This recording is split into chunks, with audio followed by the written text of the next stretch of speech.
Welcome to class B. We, all being human beings, we know that we have senses to think. We know that our sense organs help us to analyze, to act, to to behave well, right? And we have our reasoning levels, we have intellectual levels, right? But when you talk about this, we just see the world through our senses. Don't you agree? Do non-living things like rocks or valleys or mountains, do they have any senses? Are they able to sense the world through their sense? No.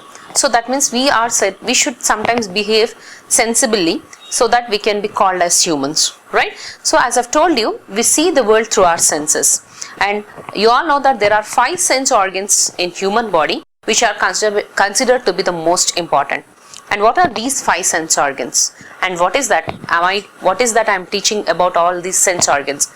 I'll let you know what it is. So these 5 sense organs will help us to interact, right? At the same time, you can see these 5 sense organs will help us to sense the changes, right? So like your eyes, ears, nose, tongue, and your skin, right? Out of all these 5 sense organs, every sense organ has some important role in our life. In the same way, the sense of sight is said to be the most important sense, because we are blessed to be humans. We can see the beautiful nature around us, and all the animals and all the living organisms which can see the nature around them are said to be the blessed. We know that there are blind people who cannot see the beauty of the nature, right? They often feel that wish they would also had eyes to see. And now when we are talking about this, how do we see the objects in front of us? What is that it is making us to see, right? If there is, say like the eyes help us to see. Generally when I say what is that which is helping you to see, you say that eyes will help us to see. But if in such case, if eyes are helping you to see, why can't you see something in the dark? When you are asked to sit in a dark room, or when you are locked inside a dark room, why don't you see anything inside the dark room? That is because there is no light present in the dark room.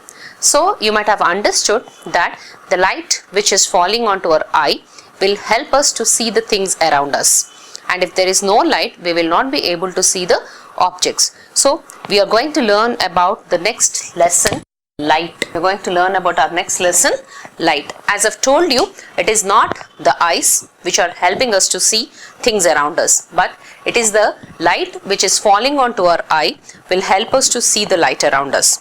Now, what makes things visible? Let me tell what is that which is making things visible. As I've told you, please don't come up saying that our eyes will make us see things visible. Yes, you're true that eyes work as an instrument which will help us to see the things. But if there is no light around, you cannot see anything, right? So if I have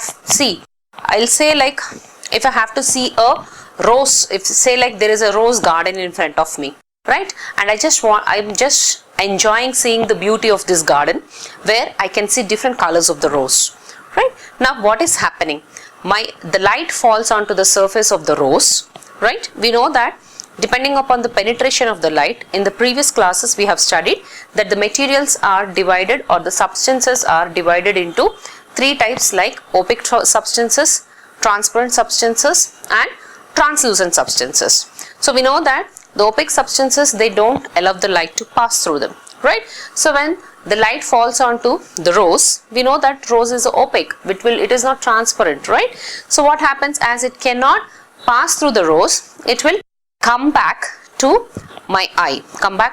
So that means the light which is coming back from the rose will hit my eye, so that I'm able to see the object which is right in front of me. Say like red rose, say like yellow rose, or say like garden rose, a garden of roses, right? So this is how you are able to see an object. Say like now I'm teaching, right? And you may say that because I have switched on my laptop, which is an electrical device, due to the passage of current you are able to see me. But it is not true.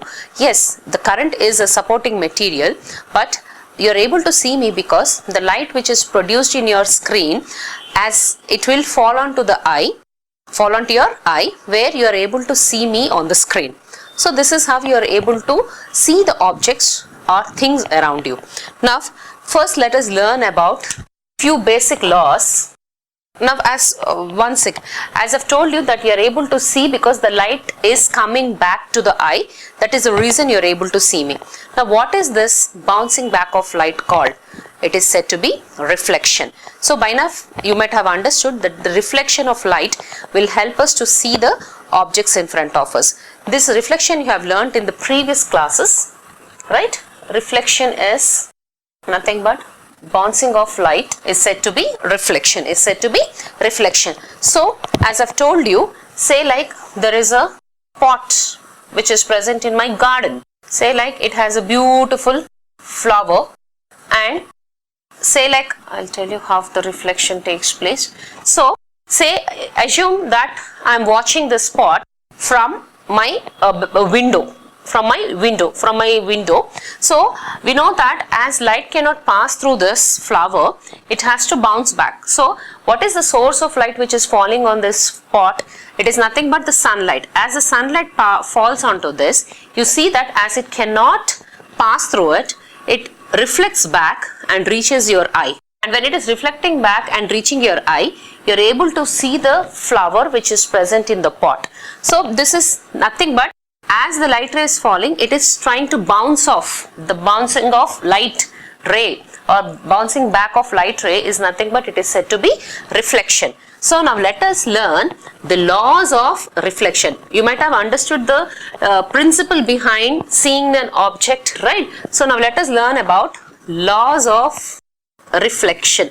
When you talk about laws of reflection, even before I start with the laws of reflection, I just wanted to do a small activity. I just wanted to carry out a small activity so that you can understand these laws of reflection in a simple way. For this, what you need is the requirement for the activity are a cardboard, a comb, a torch, black paper, a white sheet, a cardboard, or you can take a drawing table too. So now these are the requirement which is needed to carry out this activity. I'll tell you what are you supposed to do. Take a drawing table, spread a white sheet on it. Now what you do is take a black paper, okay, and close the openings of the comb using this black sheet or any colored sheet or cover. Right? Usually the black is thing which you can cover because that will not allow the light to pass through. So take a black sheet and wrap the gaps which are present between the comb, that is the teeth of the comb. See that only one of the gap is left free. Now what you do is put a mirror. You need a mirror too, right? A mirror, right?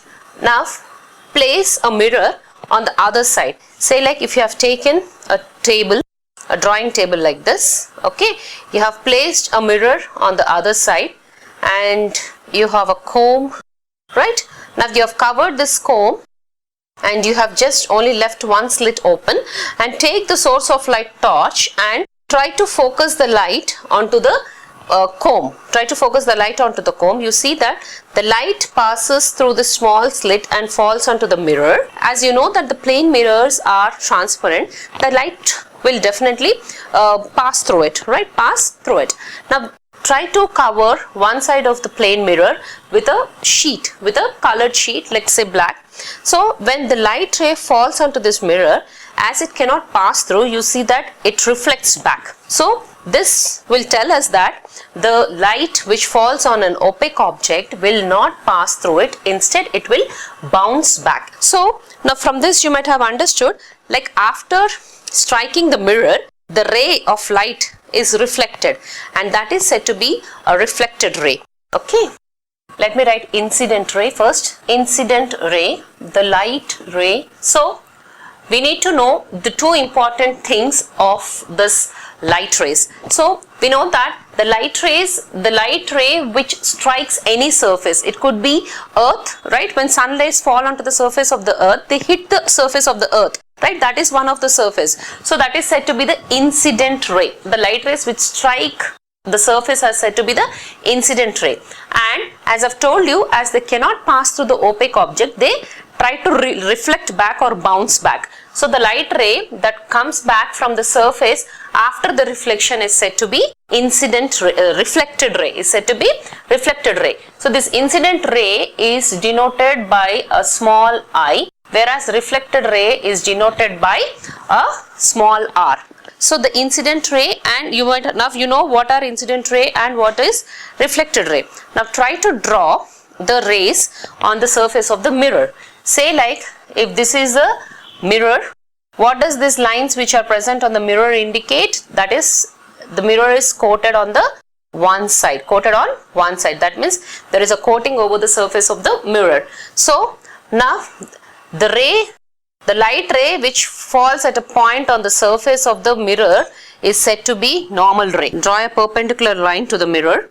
This is said to be normal ray. Now you see that the ray which strikes the surface is said to be incident ray, and the ray which bounces back is said to be reflected ray. As I've told you, the incident ray is denoted by letter I and reflected ray is denoted by letter R, and the normal ray. So this is how you can actually show the incident ray and the reflected ray. So the incident ray and the reflected ray, you can see the ray which strikes the surface is said to be incident ray, and the ray which comes out from the surface or which is reflected from the surface is said to be reflected ray. So when you talk about this, you see that the normal ray, incident ray and the reflected ray lie on the same plane. They lie on the same plane. The ray which is running perpendicular to the surface or mirror is said to be normal ray,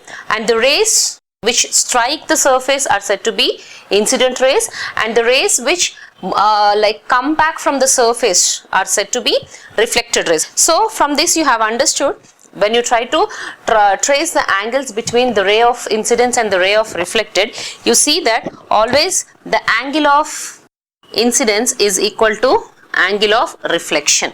Angle of incidence is equal to angle of reflection. This is nothing but the laws of reflection. According to the law of reflection, the angle of incidence, the first law is the angle of incidence, the angle of reflected ray and the normal lie on the same plane. And the second law is the angle of incidence is always same as that of angle of reflection, or you can say the angle of incidence is equal to angle of reflection. So you can repeat this activity doing many other things. So first the first law, law 1 is angle of normal, angle of incidence and angle of reflection lie on the same plane.